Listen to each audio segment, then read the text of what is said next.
You know, when you hear the term smart city, you're probably picturing all sorts of futuristic tech, maybe some self-driving cars. But what if I told you that some of the most intelligently designed cities on the planet were actually built thousands of years ago in the Indus River Valley? Let's take a look. Okay, so let's just park everything you think you know about ancient civilizations for a second. We're about to explore the Harappan civilization, and trust me, their incredible engineering and planning skills are probably going to change your mind about what it means to be advanced. First up, let's look at the big picture. What's so amazing about Harappan cities is that they didn't just grow randomly over time. These weren't cities that just popped up. No, they were meticulously planned, designed with a master blueprint before a single brick was ever put in place. So, this was the huge challenge they were facing. How do you bring order to a city with thousands of people and make sure everything just works? And their solutions? Honestly, they were genius. Their first big idea was to divide the city into two distinct zones. So, you have the citadel, this fortified area built up on a raised platform. Think of it as the city's command center. It's where you'd find important public buildings like granaries and meeting halls. Then, down below, you had the much larger lower town, which is where most people actually lived. This simple division created a sense of order right from the start. And their whole master plan was built on a perfect grid. We're talking wide main streets, some up to 30 feet across, perfect for ox carts, all running in straight lines from north to south and east to west. And they all intersected at perfect 90-degree angles. This made the city super easy to get around and was way ahead of its time. You know, this incredible planning wasn't just for the big city layout. It went all the way down to the individual family homes. Their innovation didn't stop at the street corner. It went right down to the actual bricks they used to build everything. So if you're going to build homes for thousands of people, you need your materials to be consistent and strong, right? The Harappan solution was the standardized brick. Every single brick they made had a perfect 4:2:1 ratio of length to width to height. That meant every brick fit together just perfectly. And they didn't just make perfect bricks. They were experts at using them. They laid them in an interlocking pattern, the same way bricklayers do today, which created incredibly strong walls. Plus, they baked the bricks in kilns, which made them waterproof and tough. That's a huge reason why so many of their walls are still standing thousands of years later. So what was it actually like to live in one of these houses? Well, they were really designed for comfort and privacy. Most of them were 2 stories tall, with all the rooms built around a central open courtyard to let in light and fresh air. Windows actually faced away from the main street, which kept out dust and noise. And get this, every single house had its own private bathroom.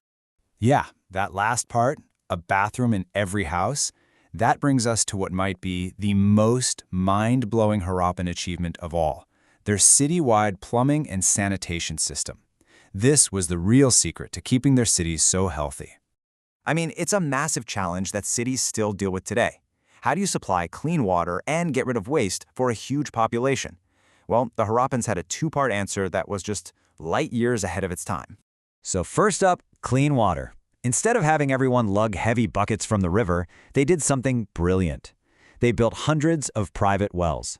Many families had a brick-lined well right inside their own home, giving them instant access to fresh water. This was a total game changer for convenience and for preventing disease. And then there's the waste. This is where things get really revolutionary. The Harappans engineered the world's first known urban sanitation system, and the key word here is covered. Having the sewers covered kept the streets clean and seriously cut down on smells and sickness.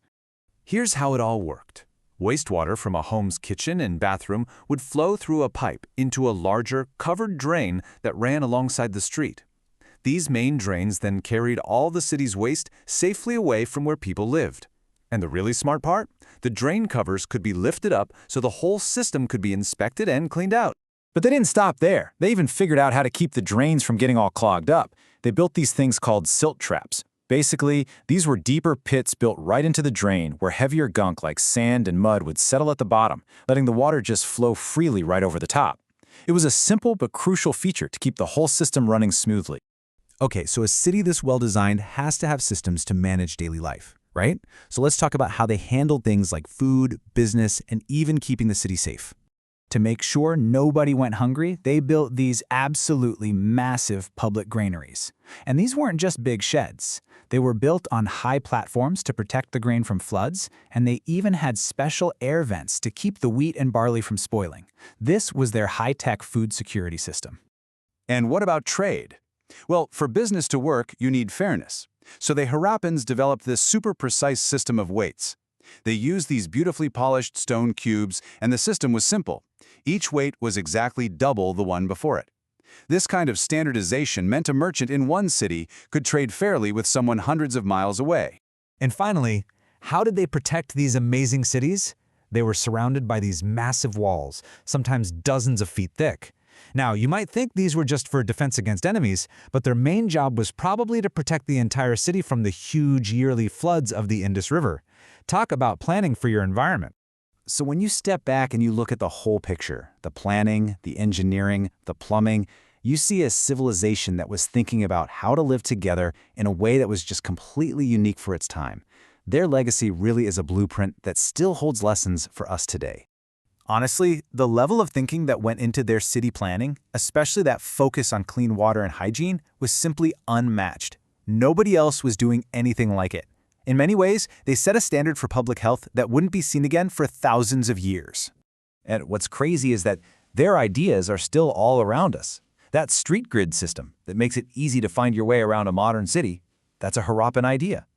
Using standardized, mass-produced building materials to build things quickly and strongly, also a Harappan idea.